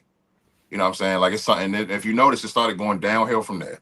Mhm. You know what I'm saying? Once he bit Amanda, everything it went downhill He was never the from there. same. Never You the know what I'm saying? He same. was never the same. I You know what I'm saying? Yeah, and thing about CJ, bro, and you talking about some shit like again, we've been talking about the '90s where there was no social media, there was no Mm-hmm. other outlet than what you saw, what you heard on radio, or what you saw on a newspaper the next day. Mm-hmm. I remember when that happened, and everybody talking about it on ESPN and everything. Stuart Scott talking about it. You know what I'm saying? Everybody talking about it. You know what I mean? Keith Olbermann talking about it. Dan Perry talking. You know what I'm saying? Everybody on ESPN. But I never forget there was a periodical, a newspaper that aired the whole nation got called USA Today, which is now I think it's the funk. I don't think it's around no more. And that made front page, and a caption said Dracula, Mm-hmm. and that's all you had to see. And that blew the entire world out. And again, we're talking about somebody you're dealing with two superpowers between Evander Holyfield and Mike Tyson. But when Mike did that, and there before he did that, there was always like a little thing like, man, Mike started losing his mind a little bit. You know what I mean? Like he found Islam, he got a tattoo and all that good. You know what I'm saying? All that stuff. But he was just losing his mind, and whatever happened between the ears with that gray matter that night, the whole world saw it. That's right. That's right. So I'll never forget it, I man. told I ain't gonna front. Before you said, I totally forgot about that shit. Yeah. I totally forgot about that shit. Which Yeah. goes back to what we talking about. You know what I'm saying for throughout the show, man, about how much shit and went down. But Man, the that one 90s right was there, different. it The 90s was different, bro. The 90s was different. And like I can y'all said, imagine? Can y'all imagine? hmm Let's say a big ass fight happened tonight, or MMA or whatever the case may be, and some dude in the environment that we're in right now, some dude did that. oh man, all hell would break loose. All hell would break loose. It would definitely be different. It wouldn't have just been it wouldn't have just been Mike, Evander, and the referee in the ring. It would have been Mike, his whole squad, His whole crew being a and motherfucker. that whole squad, and it would have been mayhem. You know what I'm saying? But they kept it together, man. But yes, that's number one for me. But I do have a 1A. Actually, I got a Okay, one. I got a 1A, B, C, D, E, F, G. Honestly, if you think about the 90s. no, it's all good. Yeah, Yeah, what But what you but got, but man? I, CJ, tell what you got, man. yeah. Like once you're yeah, done, man, I'm gonna let you know what I got too, bro. yeah. But so I took some notes, but my 1A will probably shock y'all because of what I said earlier tonight, as far as how I feel about baseball. But that's baseball now. Baseball back in the day was very exciting for me to watch. Okay. And my 1A would have to be uh, the 1998 home run race I between got it on my list too, bro. between Sammy Sosa, Mark McGuire. I got it on my yeah, list. yeah. I Exciting as mean fuck. that was that Exciting as yeah. fuck, bro. It was nothing more Every day, exciting every than night, yeah, every night. yep, yep. And they were just going at it back to back. And McGuire ended up having 70, and Sosa ended up having 66 at the end of once it was all said and done. But of course, it's all overshadowed by the whole drug enhancement scandal and all of that. But putting that aside, You there was put you nothing put that more. you put that inside. You put that Yeah, aside, it was and nothing you more saw what they exciting did. I don't give a than fuck. watching that. You know what I'm saying? Yeah, Everybody, you remember that everybody kept an commercial? eye on that shit every Yeah, night. Yeah, man, yeah. commercial chicks dig the long ball. Mm-hmm. Yep. And then Even crazy, real even yeah, crazier. They were in the same division too, man. The fucking yeah. Cubs and the fucking Cardinals, bro. And real quick, just a couple more, like three more. You can't forget about you gotta include the dream team. I You got know it what on I'm my list saying? too. Yeah, the Dream Team. Yep, 92. You gotta include the dream team. These are just my notes I took. The home run race, of course. And I don't know if y'all would consider this one. I think this is a good one. Um, Jordan's switch-handed layup against the Lakers. Oh The man, that was move. smooth. The move. Yeah, That Yep. was yeah, smooth. That was yeah. smooth. And the A actually the anchor. spectacular move by Yeah, Michael spectacular. Jordan. And that, Marv Albert. Yep. and y'all can correct me if I'm wrong, but I believe that was against Magic and the Lakers. 91. Yep. Yeah, Game 2, yeah, Chicago yeah, Stadium. yeah. Okay. In Chicago Stadium, yeah. Right. So I think that was and the Bulls ended up actually winning that game by like 20, 21 points, and then they never lost again. They ended up winning. Let me ask you. Let me ask you. Let me ask you. Mhm. My bad, CJ. No, you good. I'm both of y'all. Both of y'all, man. When MJ did that, Hmm. what was more better, the play or the call? The call. The call was The amazing. call made the play. Yeah. Yeah, The call made yeah, the play. yeah. I don't think Marv Albert got enough credit. Yeah. Right. You know what I'm saying? He It was. was so simple. I It's a personally feel like spectacular move by Michael Jordan. yeah. It's like, yep. Nobody. I don't think nobody called a game better. I don't think nobody called a Chicago Bulls game better than Marv Albert. Michael Jordan, yes, that was his Yes, favorite thing and to it say. counts. You know what I'm saying? So, yeah, real quick, Jordan switch layup, that was dope. And then, of course, Tanya and Nancy. That was, of course, Magic. Oh, and my last one, I got a couple more, but whatever. But my last one, I think, we can't go without talking about this one. But you got to talk about Tiger Woods winning his first Masters. What, 97? That was 96. 96. 96, okay. 96. He was 21 years old. You know what I'm saying? That's when he won his first Masters. You know what I'm saying? The youngest Master win in history. Right. You know what I'm saying? Unfortunately, things change down the line, of course. Right. But yeah, you gotta talk about, you can't, come on, man. Tiger Woods was Tiger Woods, bro. Yeah, You know what I'm saying? He was That that was dude. Tiger Woods. He was that dude, yep. You know what I'm saying? He was Tiger Woods, man. So but yeah, of course I had Douglas and Tyson. And my last one, I know this probably was a sleeper, it's real quick. Mhm. But November 5th, 1994. Mhm. George Foreman versus Michael Moore at the age of 45. And he beat him and retained a world championship belt. Yep. Yep. So that's another one that That is slept on. Yeah, that's slept yeah. on. So all right, yeah, that's all of mine. Man, let me give you Lyfe, man. What didn't make your list?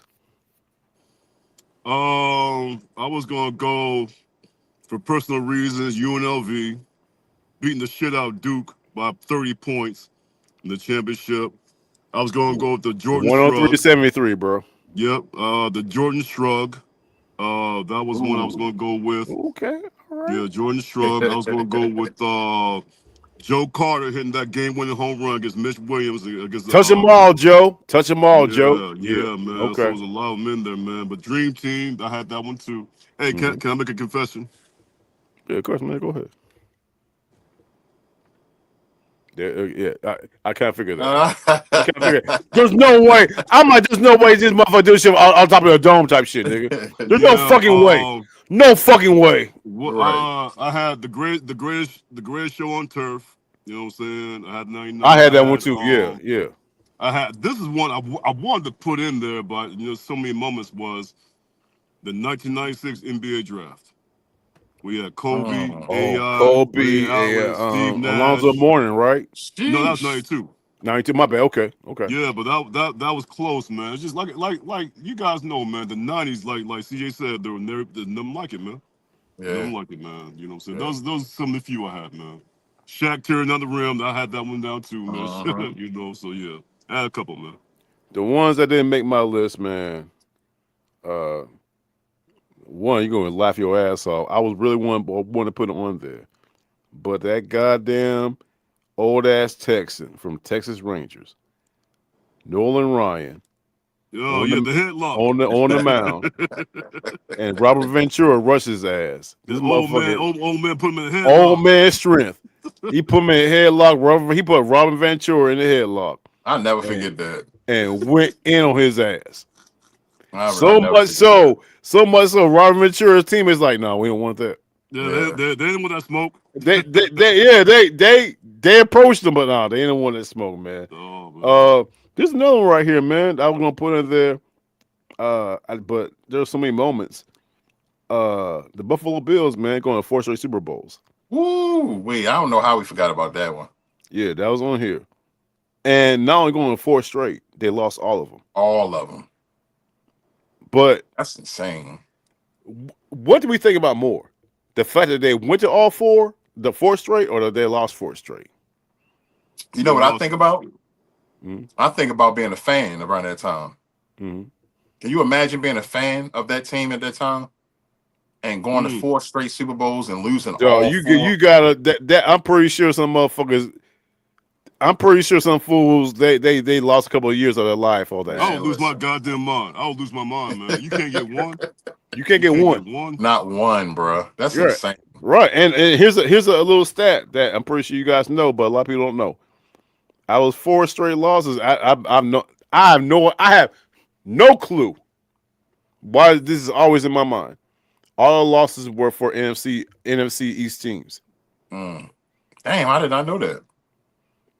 First year they lost to the Giants, Redskins, 2 straight Cowboys. You gotta think. You gotta think. In the regular season, the Buffalo Bills are beating the shit out of everybody. Right. Just right. They had offense, decay gun. And they couldn't beat that. They couldn't. Damn, that's crazy, yo. Yeah. That's wild. I got another one. 1996 Olympics. Michael Johnson setting 2 records for a 200-yard dash and a 400. And Michael Johnson doing his thing down here in Atlanta in Olympics. The dominance of the back-to-back Super Bowl champs, Dallas Cowboys. That's it. Going back to the 96 Olympics, man, it's kind of like, again, putting real life with sports, man. Y'all remember that the Centennial Park bombing? Absolutely, yeah. Oh, you know what I'm saying, man? Yeah. Yep, and that happened. And they were like, okay, well, should we continue with these Olympics and shit? You know what I'm saying, man? And man, I forgot about that. Yeah, man. So that was like I said, the 90s, man. It's just we can go on and on all night about it. Man, listen, man. It's so many. Don't forget about 93, 92, 93. Weber's timeout. That was 93. Yeah. Oh, I forgot about that. Oh, 93. Yep. Oh, I forgot about that one. God damn. Yeah. The Weber timeout. That's a good one, bro. Yeah. That was going infamy, bro. Now imagine being a fucking Wolverine fan when that shit happened, dog. Wait, man. Listen. Well, I gotta say this, man. Shout out to Chris Webber, man, because I mean, that he was young too, man. That shit could have like fucked his whole life up, man. He continued living life. He was a great pro. He did some broadcasting, man. He's doing good right now, man. He owned it and he just kept it moving. Yep. Kept it moving. You know what I'm saying? So yeah, man. I forgot about that shit. God damn. Oof. And then another one. This, me being a be more bread or whatever. Gotta remember the Iron Man. You know what I'm saying? Breaking Lou Gehrig's record. Oh, Cal Ripken. Yeah. What's so funny 25, about that? Was it 25, 28? What 2130. 2130. Yeah, there you go. And I remember, and the thing about you and CJ remembers this is that one night where the O's they ran to the field to start the game, and Cal Ripken's like, "No, no more." Yeah. No more. And then when Kevin Yards realized what was going on, they gave him like a standing ovation, man. Yep. He said, "I can't do it. I need a day off, man." That shit was. I get chills thinking about that, man. But yeah, he ultimately ended up playing like 2,600 games, and that was it.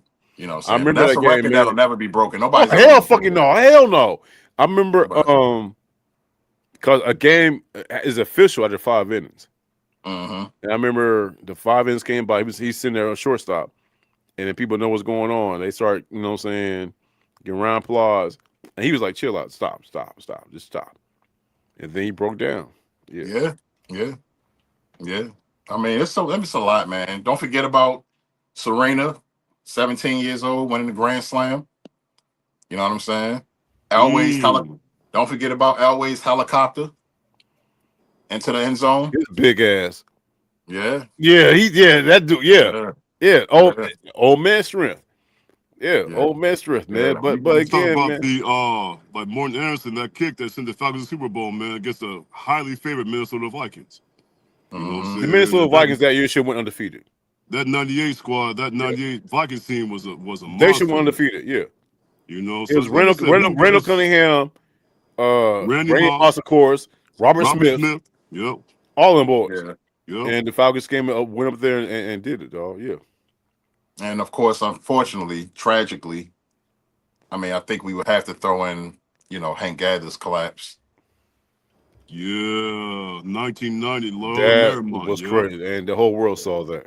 Yeah, and that was yep, at the top of the '90s. That Yeah. was when, yep. That was summer that spring, summer 19. That was yeah, That 90, crazy. yep. I remember that shit. I remember because UNLV, they had the number 44 patch on the jersey. In That was honor of crazy. him. Yep, yep. Damn, Yep. I forgot. Hey, Reggie Lewis, collapsing. You know what I'm saying? And he passing away. Yeah, It's a lot. It was a lot. '90s gave us a lot, man. '90s that's a gave us a fact. lot. And that's when the X Games was born. Yep, yeah. Yeah, X-Game, it was. Yeah, Yeah. X Games was born in the '90s. So, it's a lot, man. It's so many you could go through because the '90s was just the night. Oh, and shit, that's the one I was thinking about while I was at work. What was it? Lance Armstrong. Yeah, Testicular cancer, winning 7 yep, straight Tour de France titles after that, Yeah, yeah. that's a after good being one. diagnosed. And That was remember, pretty awesome. shout out to the ladies, man. That's when the WNBA started. You know what I'm saying? We had Lisa Mhm. Leslie, Cheryl Swoops, Rebecca Mm. Lobo, and this is all. And look at now you got Yeah, Caitlin hey, Clark and dog. Angel Reese and all kinds of Houston, stuff. You know what I'm Houston saying? Comets back to back, bro. Houston Comets, 4 straight titles, man. 4 straight. Like I said, And man. while we're talking about it, while we're talking about it, it's a fucking shame that the Houston Comets are now no longer in Houston. That's No, a they're shame. trying. They're trying to bring the Connecticut Sun back. There's some billionaire down in Houston. They're trying to bring him down to Houston, man. So we'll see. They Right, might but come my back. thing They is might this come back. though: there's gonna be heartache because why does Connecticut had to lose a team? No, Why not just expand? well, you got just a side note. I mean, Money talks. I get what you're saying. You know what I'm saying? so the Sun, they were supposed to come to Boston, but the which WNBA makes sense. nixed that Hell, shit. yeah. Because honestly, to keep it real, they play in Uncasville, Connecticut, which is like in the middle of nowhere. You got Connecticut Sun players that they don't want to play there. Here's the deal. Hey, You know, so I'll be up front. The name of that city. What's the name of that city again? Uncasville, where Yeah. they play Mohegan Sun Arena in the casino. Yeah, They play a fucking casino. the name of that city. Uncasville. Yeah. Uncasville, Would you yeah. want to play? It sound like a city you don't want to play in. Goddamn shit. Right. But Yeah. man, we coming on 2 hours, man. But I want to propose something to y'all, man. We gotta do this again. Oh yeah, I'm with it, bro. And the next episode, man, is CJ. If you don't mind, man, it ain't gonna be like next week, whatever. But Right. we do a show every 2 weeks, and Right. down the road, let's go and talk about the top 10 1990s announcers. Okay. You with it? Because I was thinking about because Okay. when I brought up Marv Albert, man, you know what I'm saying? Goddamn fucking, John, you know what I'm saying? John Madden, Al Michaels, Dan Dierdorf, Frank Gifford. You know what I'm saying? Like all them, Man. you know what I'm saying? Like Pat Summerall. Pat Summerall. Jeez. Man, that's a pretty. Because the reason I say that, man, because that's why I asked a question about in reference to the Michael Jordan finger roll. Which one was better? Which was better? What he did, the play or the call? You gotta be That's crazy. and back in the day, man, those dudes, the announcers were masterful at their craft. Masterful at the craft. Man, you talking. That's a great. I'm with it. All right. I'm with it. Howard Cosell. Yeah. All that, man. Jim Lampley. I remember Jim Lampley, man. Yeah, Bob. Hey, Bob Trumpy. Man, But listen, if we Larry want to talk Merchant. like, I mean, we got get like deep into it, man. Like we grew up on the West Coast, man. So we watched the Lakers, and shout out to Chick Hearn. You know what I'm saying? Chick Hearn, Stu Lance. Chick Hearn was like one of the best announcers, man. So yeah, we can, and there's a lot more out there. We can do that. Okay. I'm with that, man. I'm with that. What's up? CJ, once again, man, thank you so much for coming by, dog. You know Absolutely, what man. I It was mean? an honor, man. Hey, appreciate you, man. But Appreciate you, brother. on a personal note, man, I know you had a long ass motherfucking day, nigga. Hey, So thank man. you, But man. I still came through, though, man. You Still fucking came did, through. yeah. You know what I'm saying? I appreciate y'all fellas for having me. And whenever y'all want me to come back, man, just let me know. I'll be here. Hey, Lyfe, man, I've actually been down that basement he in. Oh, word? Yeah, Okay, that's man. what's Yeah, up. yeah. Yeah, me and my man K Brothers, man, we went down there to surprise CJ, man, for his birthday. Mhm. But it wasn't all good, man, because my black ass, I don't know how it happened. That couch that CJ's on right now was filled with niggas. My black ass was late, so I'm on the end, on the arm.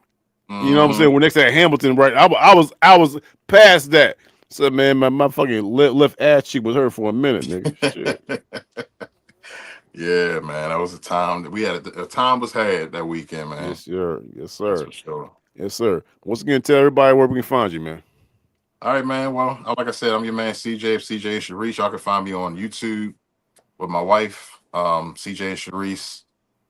You can find us on Instagram, CJ and Sharice, and on Facebook, CJ Sharice, without the and in the middle. It's CJ Sharice Hmm. on Facebook. So, yep, That's that's what's where y'all up. can Yeah, find and I us. want to, I want to, I want to be a guest, man, because I mean, it's y'all be talking some real stuff, man. I wouldn't mind being part of that, man, for Oh yeah, real. absolutely, man, absolutely. We'll definitely. I talked to my wife, and we would love to have you on the show, bro. Definitely. Appreciate you, bro. Appreciate you, Yep, man. absolutely. It'll get a little realer than a social den, bro. You know what I'm saying? Yep.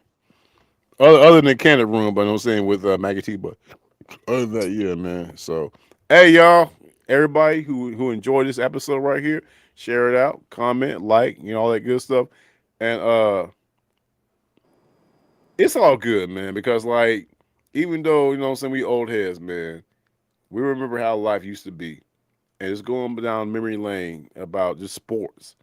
But Uh-huh. sports, what I'm saying, can circumvent into life type stuff, man. So I That's really right. appreciate y'all coming, what I'm saying. Well, CJ, you coming on to our show and Uh-huh. just talking about this right here, man. And 2 hours goes by fast, man. So, They do. yeah, you know what I'm saying? With that being said, thank everybody watching right now to Twin Phase. You know what I'm talking about, man. Debo Life, you already know what the deal is, man. You know what I'm talking about. Debo Life, man, be warm, man. What you say was like 5 degrees there, bro? Man, it's like 5. We might get another snowstorm this weekend, but I'm nice and toasty in my car. It's 72 degrees in here, so like I said, I mean, wind, hail, snow, sleet, rain. I'm gonna be here, man. I'm gonna be on the show. You know what I'm saying? I'm gonna be here. Yes, No, that's sir. right. Yes, sir, man. Well, everybody have a great night. Stay safe, all that good stuff. Thank you for coming by Twin Phase. We will vibe out soon and enjoy the rest of your evening, man. Everybody take care. Thank y'all so much.